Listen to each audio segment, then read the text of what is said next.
Today's spooky spot, we'll be having a look at the McFarlane Toys Twisted Fairy Tales Hansel. Or Hansel. It's Hansel. This comes to us from the line of Twisted Fairy Tales from the folks over at McFarlane Toys. Hansel would be paired with his sister Gretel.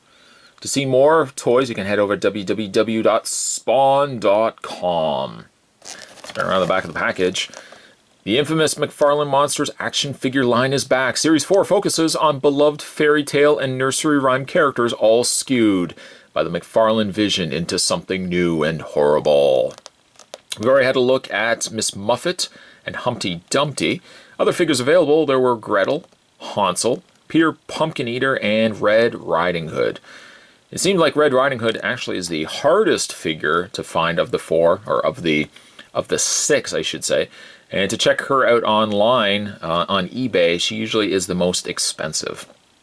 This is also from 2005. Woo! 2005. Spot's going to take a very terrifying break. I'm going to get this opened up, and when we come back, we're going to get a better look at Twisted Fairy Tales Hansel. Or Hansel. There's more heading your way, guys. Don't go anywhere. Stay tuned. When you get him out of packaging, Hansel comes in several accessories, several different parts. He comes with the main floor base, which his candy cane suspended rod will basically attach itself to. Before we do that, let's just look at the base itself.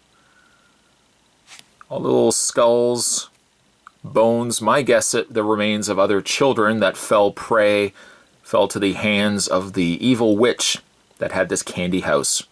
We all know the stories. We know the story of Hansel and Gretel. They were two kids that ran away from home, basically ran into this forest and came across a house of candy. What temptation would there be for a child other than a house of candy? And turned out inside was an evil witch that was fattening them up, and only, of course, to want to eat them. Did it end well? Well, the witch didn't end well for the witch, let's just say it that way. But I like the base, though. A little candy cane. There was a candy cane there. There's a couple of little lollipops sticking out from the ground. There's a mouse right there. I guess he's waiting for whatever is going to be falling out. Maybe he helped pick away at the bones that are scattered onto the floor here. Hansel also comes with a candy cane pull. And we can just take that, and it clips into the base here. Now you have to make sure you clip it in the right way, because there's this little peg. Let's see if we can find it here. I'm trying to do this without looking through the lens finder. There we go. This is going to clip right into place. Just like that. It's a little tighter to get that in there. And you got the candy cane tower.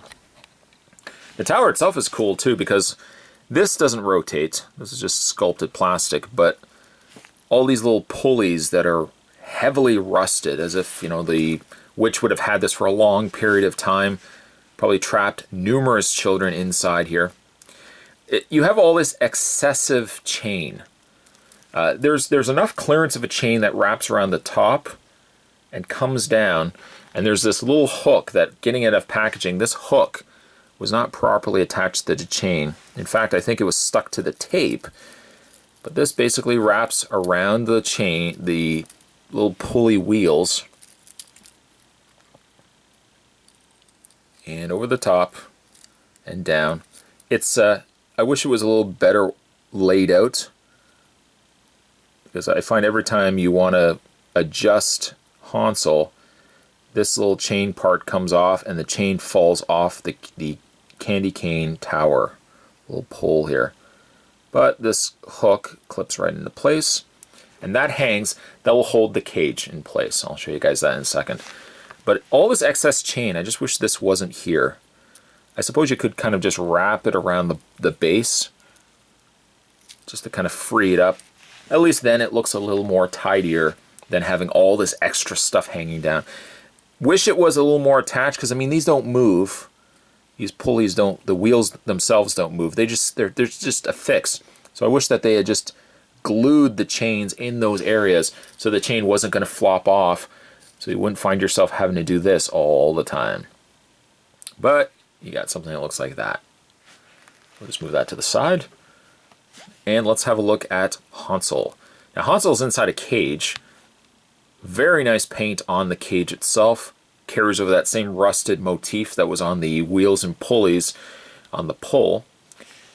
The cage can attach to the little hook like that.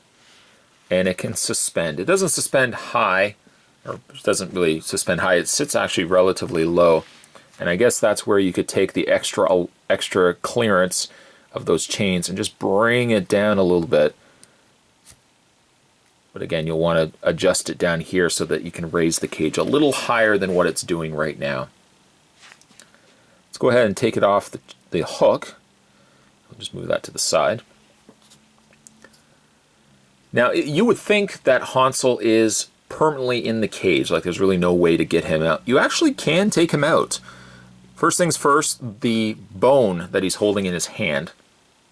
Take that out of his hand.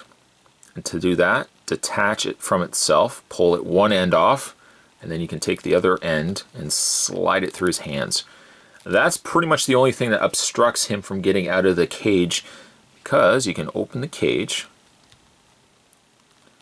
and you got to get his hand over the one part of the cage. There we go. And you got to get his foot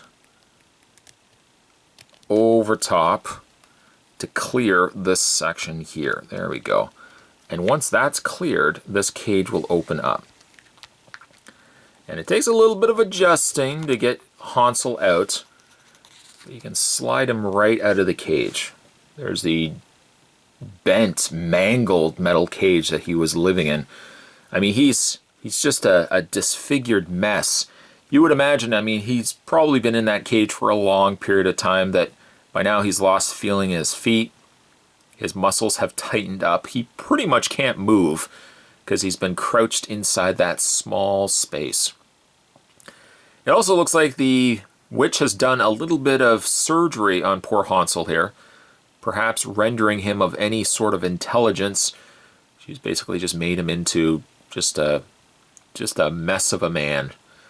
He was such a... And, you know, the thing is, too, judging by how old he is and the fact that, you know, the witch would have captured them when they were kids, my guess is poor Hansel's been in that cage for a lot of time.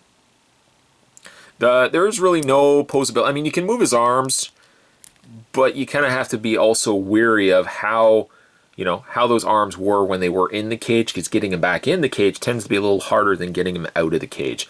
He does also have a little bit of movement in his head, but boy, oh boy, there's not much going on upstairs, as they say.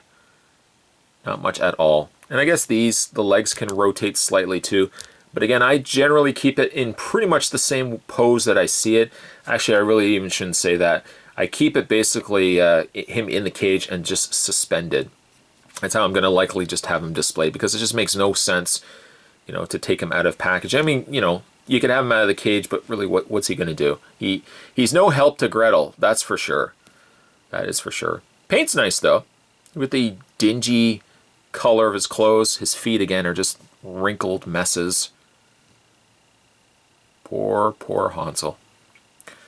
Again, recipe of... It's an exercise in patience to get Hansel back into his cage. First things first, you want to get the main foot through. That's your biggest obstacle. Then tuck the foot up, that you get it over top of this section right here. And get his toe over that. Then make sure that you bring his hand over. There we go. Actually, you know what? It was a little harder the first couple of times I did this, but sure enough, doing it for the review, yeah, he fits in a lot easier than what I struggled with before. Then go ahead and slide the bone back through his hands. There we go.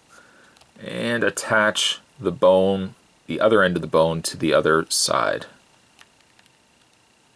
And just peg the two together. There we go.